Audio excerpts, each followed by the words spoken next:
The women gather in affirmation, in rejection, in resistance, in defiance, in strength, in weakness, in solitude, in community, in comfort and in discomfort, in praise and in critique, in word, in song, in texture, in dance, in stillness, the women gather. When women gather, when we speak up, the earth quivers in response. There's power in the gathering, in the speaking, and in the creating. This is Disrupted. I'm Kalila Brown Dean. Earlier this month, I had the pleasure of virtually gathering with some of the most influential women in the arts world, women leading and curating for major arts organizations. The panel was sponsored by the New Britain Museum of American Art to kick off their exhibition, Someday is Now, Women, Art, and Social Change.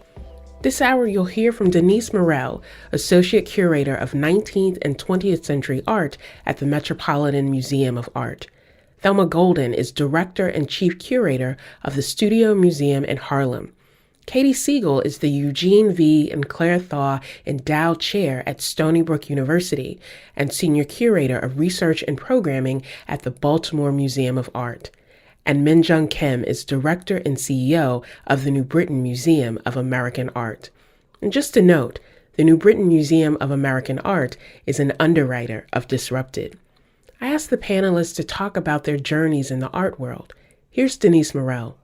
When I think about the way that I've come into this field of art history as a defining moment in my life, I would just want to evoke all of the curators, the artists, the art historians, as well as the broader political context in which they existed, for making art part of my life, an essential part of my life, even when I was engaged in a totally different profession and coming into the museum, coming into the galleries, the artist studios, the art fairs, for illumination, for learning, for beauty, for the joy of learning.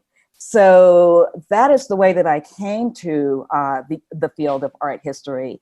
And I think that's the way many others come to the field as well. So that has been probably the most defining aspect of the fact that I'm sitting here today. Thank you, Denise. And we will return to this point of your journey, because I think that your journey within this area says so much about what it means for women to not just face and challenge barriers, but to determine that they will define their path on their own terms. So thank you, Denise, for joining us today. Katie Siegel, talk to us about your journey, Katie. You are navigating different spaces as a professor, as someone who is very much engaged in helping us understand the history and the evolving history of art, but also challenging that divide between what happens inside the museum and what happens beyond the museum. So please share with us your experiences. I think my journey has been a slow one of patience and becoming, and not because, like Denise, I had another life so much. I think it took me a long time to understand two things. One, that my personal politics around race and class and gender could actually inflect the work that I do in a daily way, and that activism could play a role in scholarship. And the second, I was very slow to understand that I had some personal power, and that work in museums could actually impact individual artists' life, and that history wasn't something just for books, and that things you do that don't have your name attached to them, that aren't books or exhibitions, can be more important than those gratifying moments when we find ourselves in the New York Times for a second. So it's been a slow journey. That's my journey. Thank you, Katie. It is a journey that continues. Thelma Golden, I was struck by something that you said, that you knew the career and the path you wanted even before you had a name for it. How do you go from being inspired by a board game or the art that was around you every day to creating this career and this journey that you are on? Thank you. It's a pleasure to be here. I have to say that I was long given the charge to talk about my journey because it made it possible for others to then understand what this possibility was. So I grew up here in New York City and had the great gift of being able to spend time in museums from the time I can remember, both through school and also because my parents took me. So I always knew I wanted to work in a museum. I did not know what a curator was, but I articulated very early in my life this desire to spend my life, to spend my days in a museum. By the time I was in high school, I had the opportunity to come to know about the curator, Dr. Lowry Stokes Sims. She was frequently, then as now, featured in the press, and her own scholarship and work were out in the world. And so as a 17-year-old applying to college, I wrote in my college application essay that I wanted to be a curator of contemporary art. And I knew exactly what that was because of Lowry and Lowry's position. So in so many ways, my opportunity to understand this as a path came from seeing other people who had done it, and not only who'd done the job, but inhabited it with so much purpose.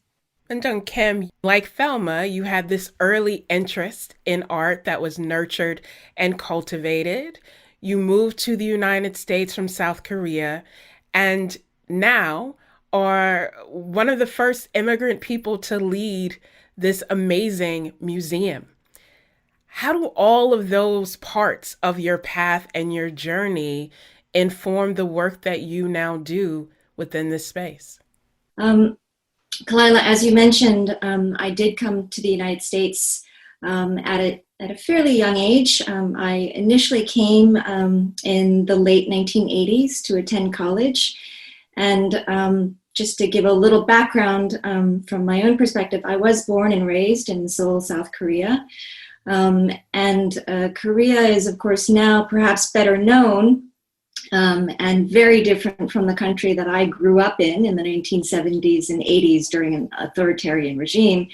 But from there, to come to the United States and be on a bucolic campus, pursuing a liberal arts education is really where I kind of discovered art history. I didn't know that it existed, let alone understand the possibility of having such a passion in that area grow into a career. And that was something that was quite new to me as a career possibility, other than becoming a lawyer or a doctor, like my parents and many Korean parents probably wished. But this kind of education really opened up a world of possibilities for me that set the course for my own professional career. At that time, I really wanted to stay in the United States and continue on to graduate studies. But I did end up going back to Korea, working for a few years. But then I did return back to the United States in the mid-1990s for the second and final time before I made it my permanent home. But after about 20 years of working in the museum field, I took a short break and fulfilled a dream that I really wanted to do, which was to take an educational leave of absence. And I lived in England briefly to attend the Courtauld Institute of Art. And I was 43 years old at the time, which was a bit of a risk and certainly an immense luxury to do this in the middle of my career. But it was absolutely amazing. And I think all of these risks, if you will, and experiences have really helped shape who I am today. All of that in many ways came together to give me a very particular vantage point that continues to help guide me in my role as director of an American art museum in celebrating and exploring the richness and the complexity and the plurality of American art.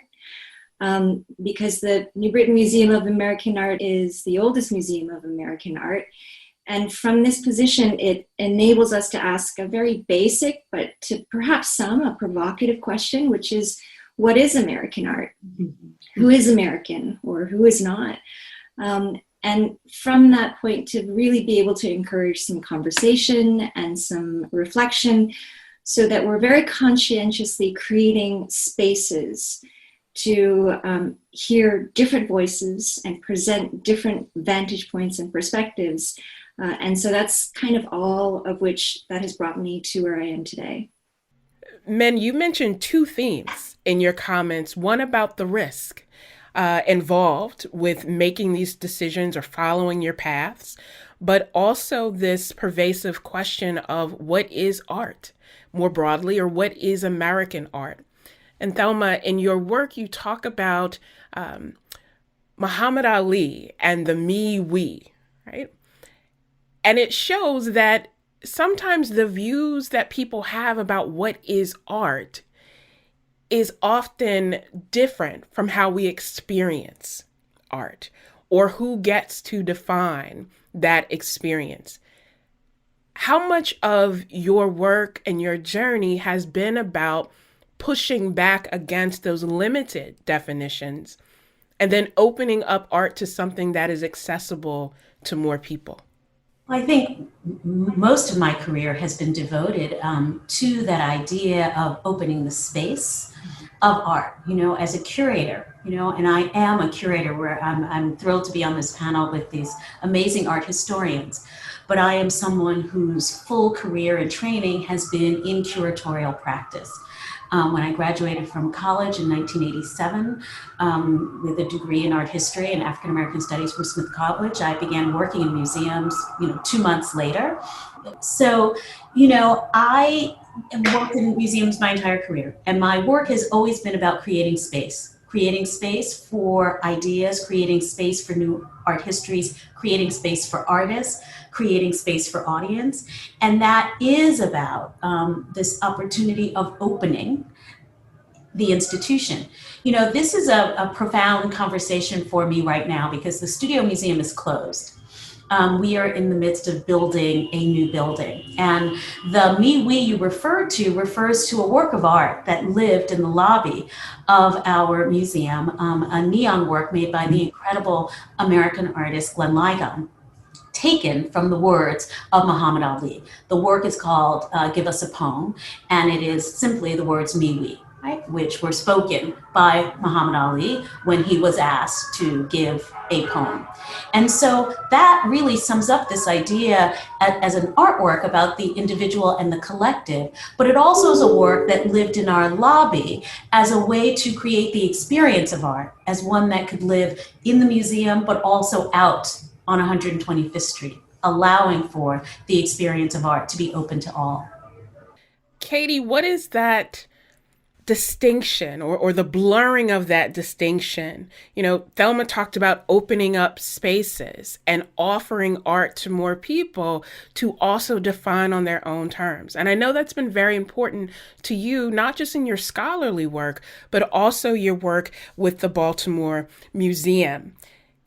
Given cities and given spaces, how do you amplify the need to do that and the need to do it? And one of the things I really appreciate about your work is the need to do it continuously, as opposed to thinking, here's the achievement, here's the marker. Now we have that history.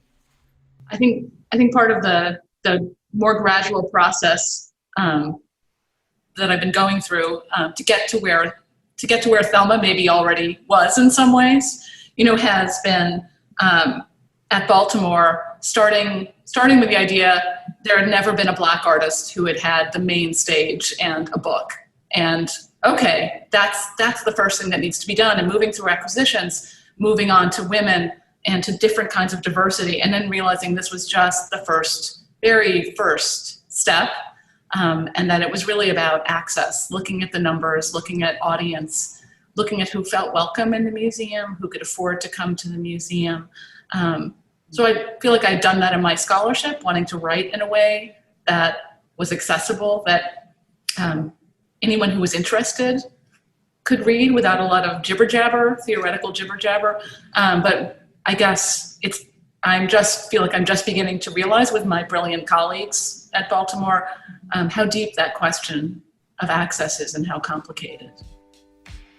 That's Katie Siegel, Senior Curator of Research and Programming at the Baltimore Museum of Art.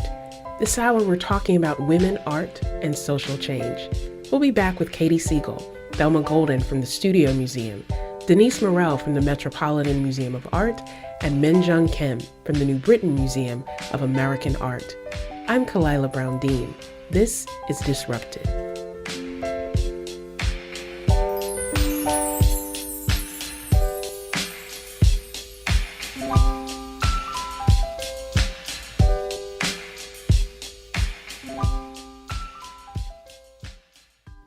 This is Disrupted. I'm Kalila Brown-Dean. Today we're listening to a panel I hosted at the New Britain Museum of American Art to kick off their exhibit, Someday is Now, Women, Art, and Social Change.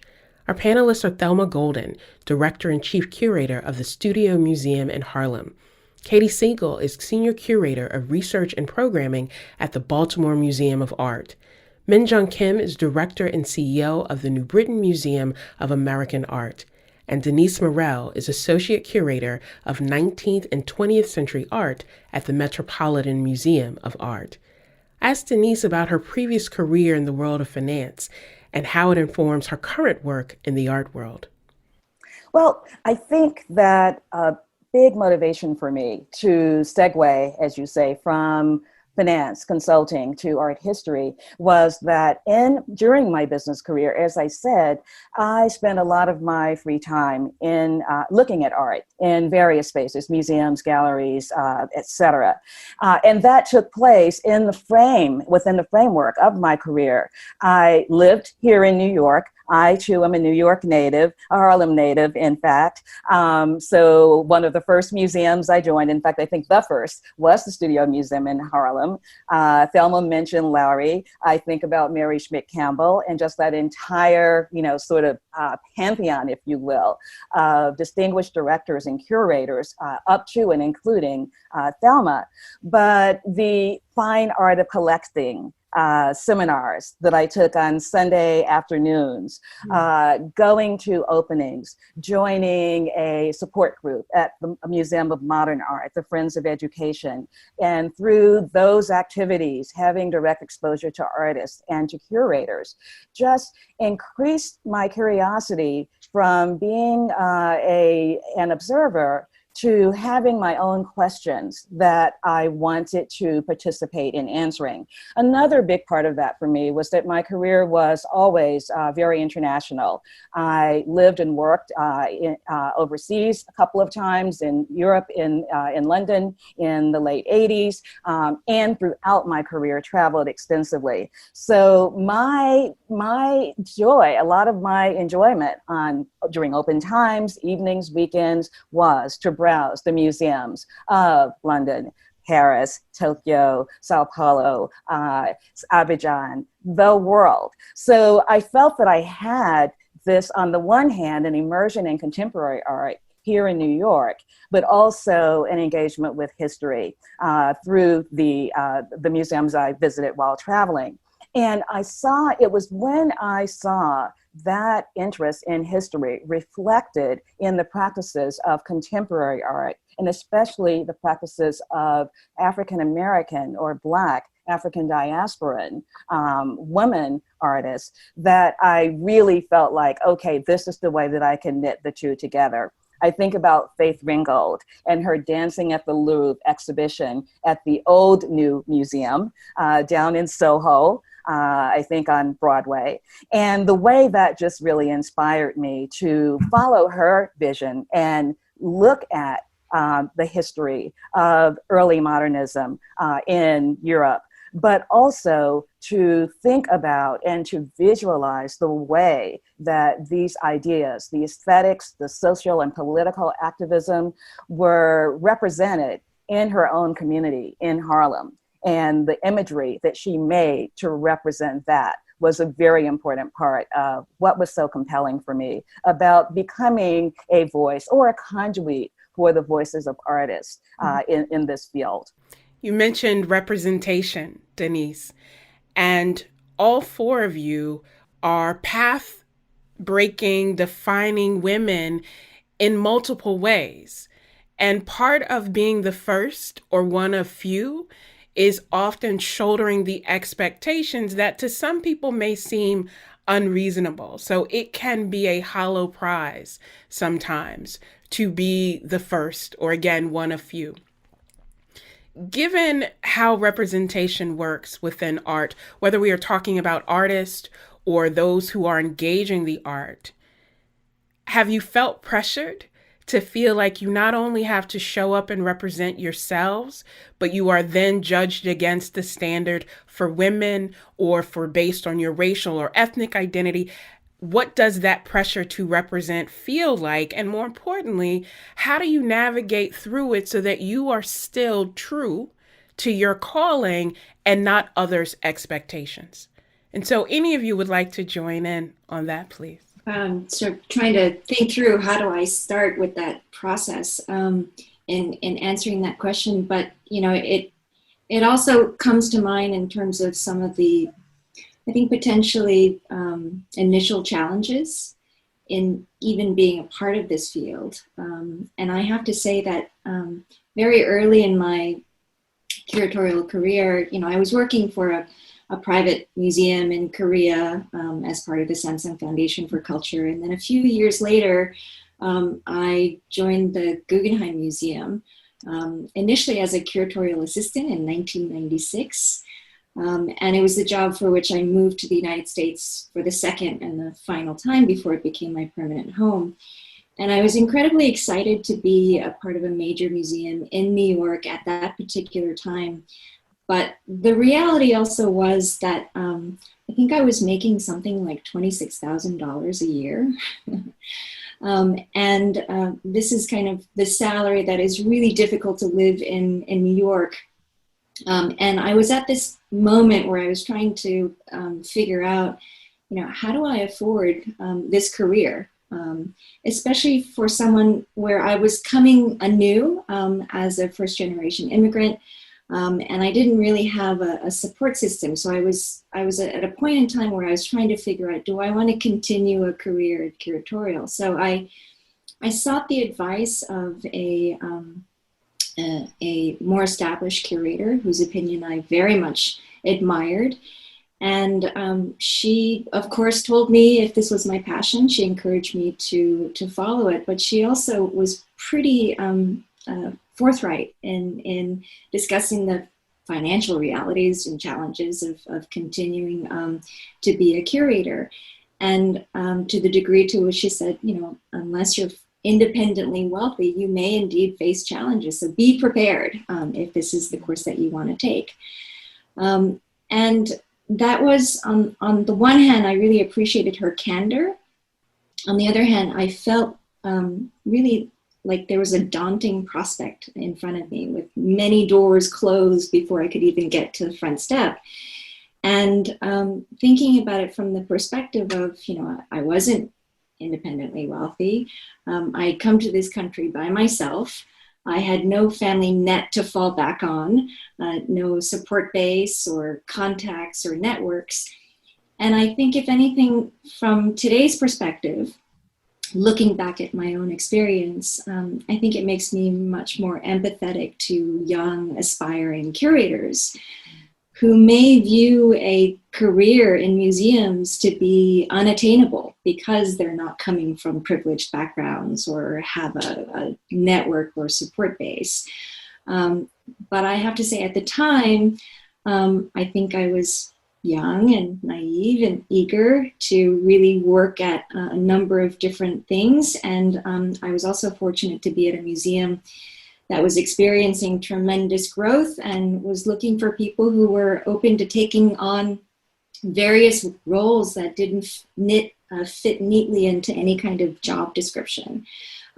So really doing everything, you know, from the non-curatorial to the museum capital projects, to fundraising, to special projects, to special events, et cetera, et cetera.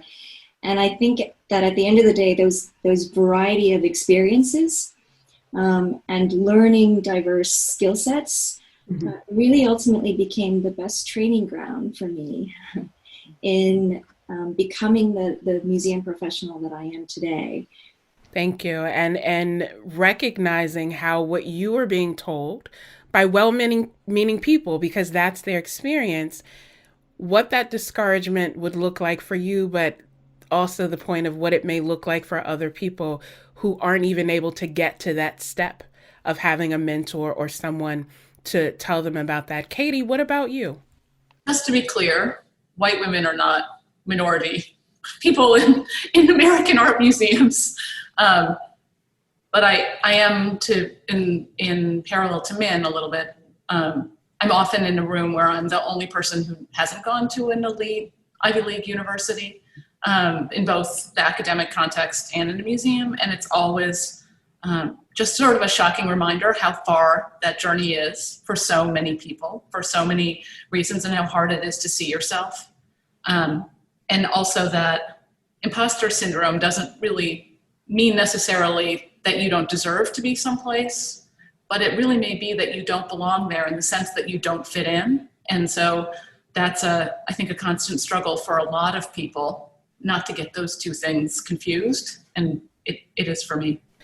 Thelma, you are leading the Studio Museum of Harlem, as my friend calls it, the planet of Harlem, because he wants to be clear that Harlem is special to him. But it's also a space within a broader community that's seeing its own changes and broader debates about holding on to what makes Harlem special without allowing others to define what Harlem should be. So what does representation look like, not just in your personal experience and your personal journey, but also in terms of leading this important community institution that has such a broad reach? Well, thank you for the question. I think that the broader question that you ask us is often, for me, understood through my two distinct professional experiences. One, working for over a decade at the Whitney Museum of American Art, a legacy institution where I was the first African-American curator to work at the Whitney in its history, but also in my now 20 years working at the Studio Museum in Harlem, a culturally specific institution with a history rooted in Harlem and in Black culture. So in many ways, this idea of representation is one that lives within me in my work, right? In that I have been representing throughout my career in many different ways. Right now, what that means is defining a space, the Studio Museum, around an idea of what it means to create an institution that is tied to a history, but also projecting itself into a future. And so really it's about a redefinition of Black space, and also about how we, through institution building, create spaces that have autonomy and authority around these definitions of race, of culture, of identity, and community. Denise, affirming that sense of agency that Thelma mentioned is important because you are in a position with such tremendous, not just power, but also a responsibility that you have shown in your work in many ways about how seriously you take that responsibility to not just make that position what you want it to be, but also to make it what needs to be in terms of affirming the work that has to be done internationally and, of course, within that particular museum space. What does representation or that sense of agency and ownership look like for you? It is an interesting responsibility, and I feel that it's a privilege. I'm not someone who feels that it is a burden or something that I would rather have other people do. I've been happy. I feel that I have a sense, having come through my own personal journey, which, even though I had a previous career in business, began as a first generation college student in my family. I come from what my dad called everyday working folks, and full scholarship for college, et cetera. So when I think about the space of the museum, which in many ways has, to some extent deliberately, been built architecturally and ideologically, as a space where people like me have not historically been welcome, I feel very committed to the idea of changing of changing that sense of not being welcome and not having a space within this space. And that plays out in two ways in my work. First, I want to look at what already exists within the museum and think about the ways, visible and invisible, there has always been a presence of people of color, of African descent, Asian, Latin American, the entire spectrum. The more I look at the origins and the foundations of modern art, the more I think that if we told that story as completely and as truthfully as it actually unfolded, where there were African-American early modernists of the Harlem Renaissance and modernist artists working in Japan, in Latin America, in Nigeria, in Senegal. If we can bring all of those narratives into the way that we present what has historically been presented as an exclusively European aesthetic, European practice. And when I say European, the construction of European is that it is monolithically white. So foregrounding that presence to the extent that's possible with what is actually in the museum, but also very proactively seeking to broaden the representation of the presence, of this multi-ethnic presence in the collections, the exhibitions, and the programming of the museum. And so that has to do with acquisitions. It has to do with the selection of exhibitions. There are many exhibitions that you can do, even with the work that's already there, that can broaden the narrative rather than doubling down on the exclusivity of the way these narratives have been presented historically. And then the other part of it, I think, is just to broaden the range of representation.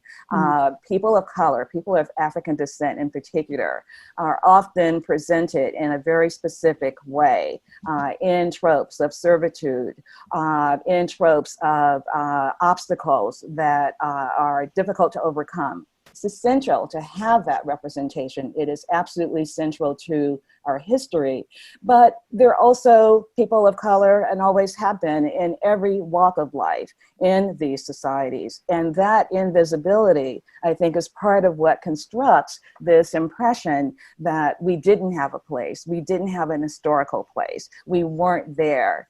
And that is an underpinning of the type of xenophobia, racism that we're dealing with today. So there's a big part of what I want to do is just to bring forth representation in its full diversity and its full complexity. And I think if we do that, then the work of audience development will be done. People will come to the museum because they see representations of themselves as they see themselves there.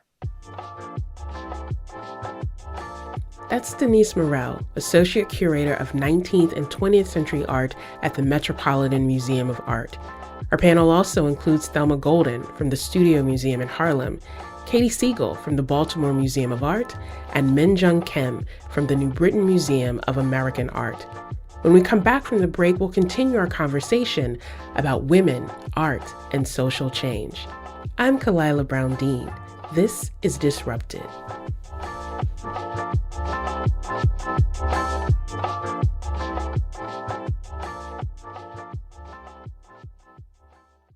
Welcome back to Disrupted. Today we're listening to a panel I hosted for the New Britain Museum of American Art to kick off their exhibit, Some Day Is Now, Women, Art, and Social Change. It's on view now through January 24th. Our panelists are Thelma Golden, Director and Chief Curator at the Studio Museum in Harlem. Katie Siegel is Senior Curator of Research and Programming at the Baltimore Museum of Art. Denise Morel is Associate Curator of 19th and 20th Century Art at the Metropolitan Museum of Art. And Min-Jung Kim is Director and CEO of the New Britain Museum of American Art. From individuals to companies to schools, we're all in a moment where issues of diversity, equity, and inclusion are top of mind. So how does that play out in the art space? How do we expand on the idea of who should work at a museum, who should be an artist, who should love art, and what kinds of art are presented? How are the panelists making the most of this moment of change within the arts world? Here's Katie Siegel. I think the first step is to acknowledge that we have cycled through this moment over and over again with regard to all kinds of diversity, and to think about what didn't happen that past time. Why did it come and go? So at Baltimore, we feel committed to 2020 and to women beyond, far beyond this this brief moment. But I think we're realizing, looking back at the history, that there wasn't structural change, that there was change in terms of moments of representation without change in the kind of staffing that Denise and Min are talking about. And so that's one thing we've really been emphasizing in addition to acquisitions. Thank you. Yes, and following what Katie said, I think that acknowledging the cyclical manner in which we have engaged in this really means demanding that when we are in a moment, as we are now, that it isn't simply a moment, but becomes a movement. And in many ways, the Studio Museum is a result of that, right? We came out of a very particular moment in the late 60s, which was very much like the one we're in now. And it was a moment that was demanding an idea of an opening of art museums, an opening to people of color, to women, to indigenous people. And at that time, lots of things happened in institutions across the country. It's an incredibly rich history. But what I feel so grateful to the founders of the Studio Museum is they saw that moment as the beginning, right? Not just episodic, but something to create and to build. And that is about structural change. And I think the conversations that we're in the field right now are positioning us towards another moment of considering major structural transformation. Oh, please, Denise, go ahead. I was just going to add on to Thelma speaking about structural change to say that from my perspective in a museum like the Metropolitan Museum, a big part of that is to think about a change in point of view or a willingness to be self-critical when thinking about how we as curators, as educators, as artists even approach and perceive the work that we are doing. And I feel that the whole idea of objectivity, the idea that the museum is a space of objectivity, of objectiveness, is a place to begin that kind of self-examination. The reality is that museums historically have not been neutral. Many of the works on view in museums are not there for purely aesthetic, socio-politically neutral reasons. And to take an objective point of view in presenting that work is to be, whether intentional or not, and often it's not intentional, it's complicit with putting forth these narratives that we really need to identify and rework and represent today. So I've been really pleased to see the leadership of the Metropolitan Museum. Thelma talked about the moment in the 60s from which the Studio Museum was born. I think the fact that the Met in this moment took the step of stating publicly that an objective is for the museum to move from a position of non-racial perspective to anti-racist perspective, I should say non-racist to anti-racist, is the beginning of that kind of journey for the Met and for other large encyclopedic museums. And all of the steps that have to take place to make that happen, doing the work of outlining, mapping out those steps, building into the practices of each of the stakeholders for the museum, specific objectives that we're going to work toward to achieve this objective of moving into an anti-racist position. also the recognition that it is an ongoing journey. There's no defined or clear-cut endpoint. Mm-hmm. It's an ongoing sense of self-examination, being open to a broad perspective of ideas, multiple voices, collaboration, and commitment, just the commitment to do it. So that is what I think could possibly, we don't know where this will end, but I see concrete steps being taken that are reason for guarded optimism. So as we think about this conversation coming to a close, I can't help but think about what we're facing right now in the wake of this pandemic, in the wake of social distancing, and all of the disruptions in terms of how we would normally experience art and engage art together.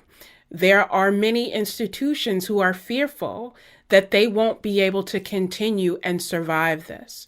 There are many artists who are concerned that people will see art as being something that is extra, as opposed to seeing it as something that is vital, that provides a way of renewing people's spirits and encouraging them to engage.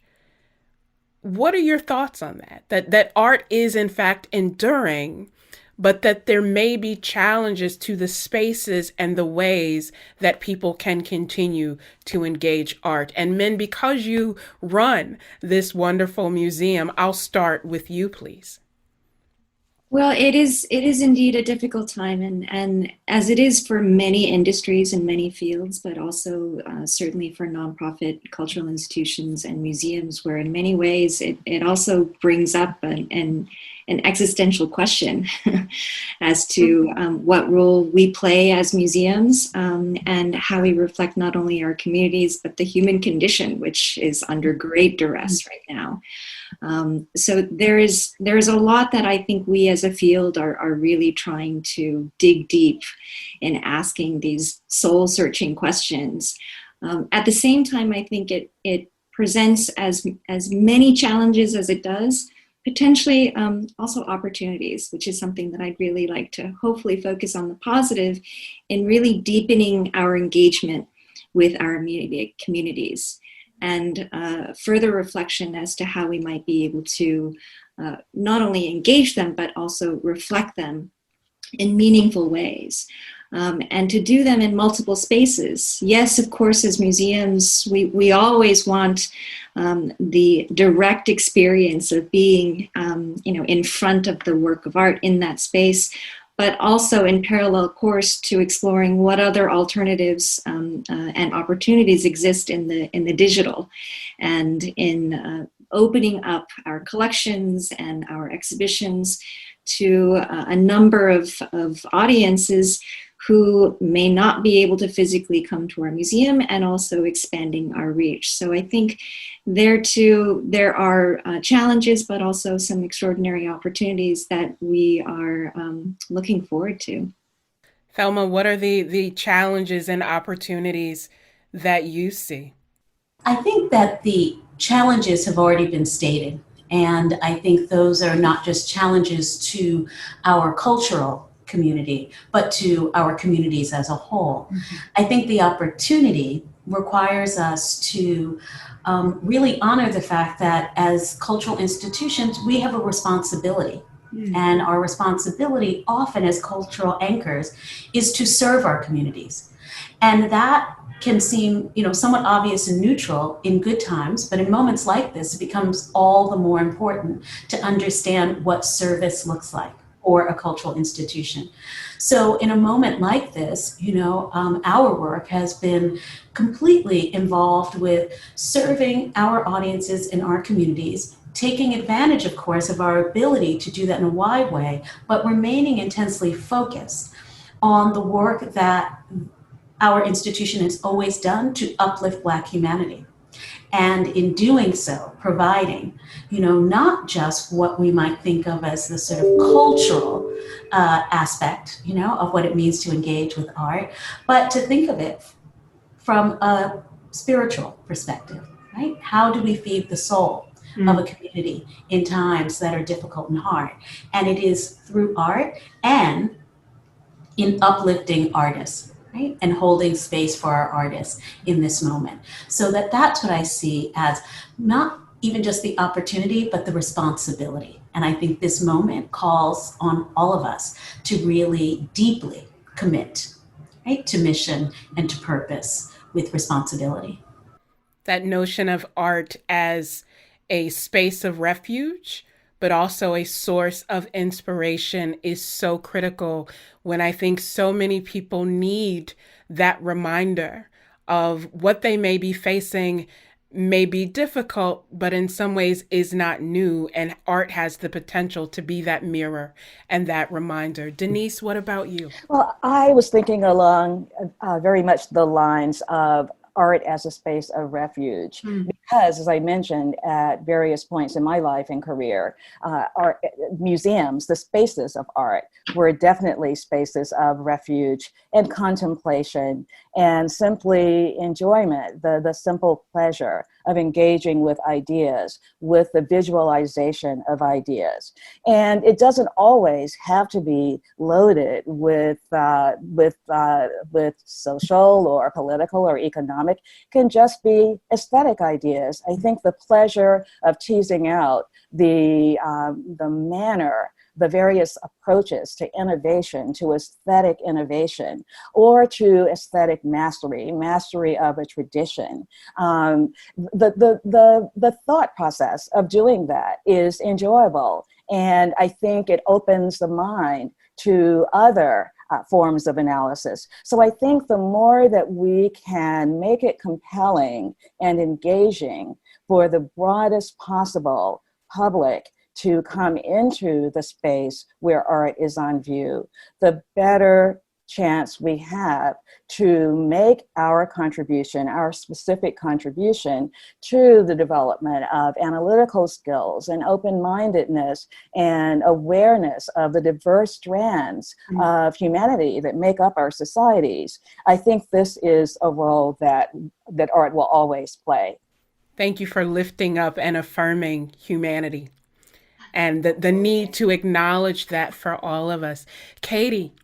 I think Baltimore would echo Thelma in that it's been a pressured moment, but productive in terms of thinking about service and necessary. And we pivoted from, a high prestige speaker series to delivering art supplies to community members, to providing a platform for local artists and galleries that were struggling. And as well as thinking about the opportunities people need to be alone with painting that Denise is talking about. So I guess it's been really a moment to consider the relationship, one of not just broadcasting out, but one of mutuality and really thinking about what can we do and what can we contribute and what is a civic institution. That was Katie Siegel, the Eugene V. and Claire Thaw Endowed Chair at Stony Brook University and Senior Curator of Research and Programming at the Baltimore Museum of Art. Thanks to her and all of our panelists. Thelma Golden, Director and Chief Curator of the Studio Museum in Harlem. Denise Morel is Associate Curator of 19th and 20th Century Art at the Metropolitan Museum of Art. And Minjung Kim is Director and CEO of the New Britain Museum of American Art. Thanks also to the New Britain Museum of American Art. Their exhibition, Someday Is Now, Women, Art, and Social Change, runs through January 24th. You can learn more at nbmaa.org. Disrupted is produced by Daniela Luna and Katie Tolarski. We'll be back next week. I'm Kalila Brown-Dean. Thanks for listening.